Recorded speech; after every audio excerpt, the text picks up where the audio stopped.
Performance des politiques publiques. Pour la période de programmation 2014-2020, la Commission européenne, les États membres de l'Union et le Parlement européen sont d'accord. Les programmes européens doivent être plus performants.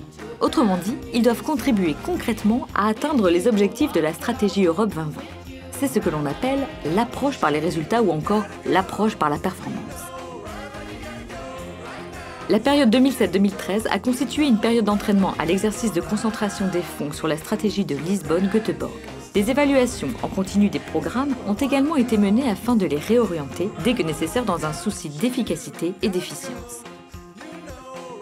Sur la période 2014-2020, le principe de performance passe au cœur de tous les programmes européens. Il impliquera largement le pilotage des fonds européens, mais aussi les politiques publiques nationales et régionales cofinancées et les porteurs de projets.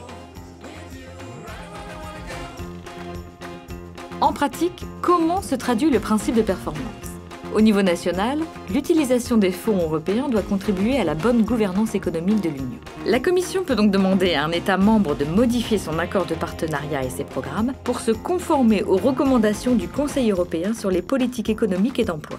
Le pacte de stabilité et de croissance a pour but d'éviter qu'un État membre se retrouve en déficit public excessif ou sous assistance financière de l'Union.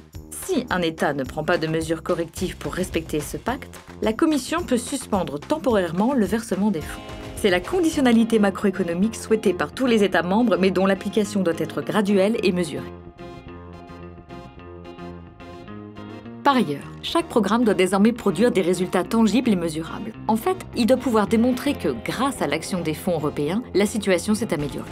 Pour cela, chaque programme doit définir sa logique d'intervention, c'est-à-dire définir ses enjeux et ses besoins par rapport aux objectifs de la stratégie Europe 2020, puis identifier les changements attendus à l'horizon 2020 grâce aux fonds européens. Enfin, il détermine les types d'investissements nécessaires pour y parvenir et les volumes financiers appropriés.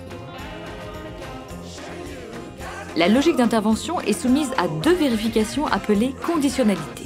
La première vérification porte sur les conditions préalables à une utilisation efficace des fonds européens avant même le démarrage des programmes.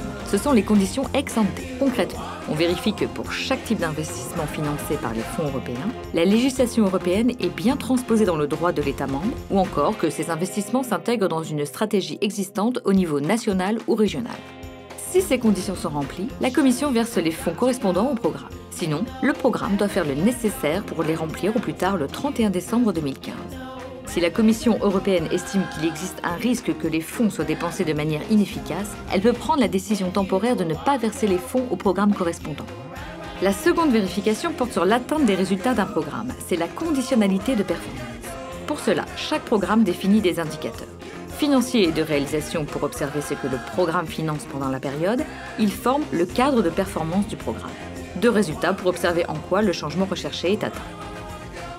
La Commission européenne examinera la performance des programmes au milieu et à la fin de la période et considérera ensuite que le programme n'est pas performant et elle peut suspendre le versement des fonds européens, que le programme est performant et elle peut accorder au programme un montant complémentaire appelé réserve de performance en 2019. En d'autres termes, pour que les programmes soient performants, il faut que les projets qu'ils financent nourrissent les indicateurs. Ceci aura des conséquences dès le démarrage des programmes sur les types d'investissements financés, les modes de sélection des projets et donc sur les porteurs de projets. Pour résumer, l'approche par la performance implique un véritable changement de modèle de conduite des politiques publiques qui impactera aussi bien les décideurs que les gestionnaires ou les bénéficiaires des fonds européens.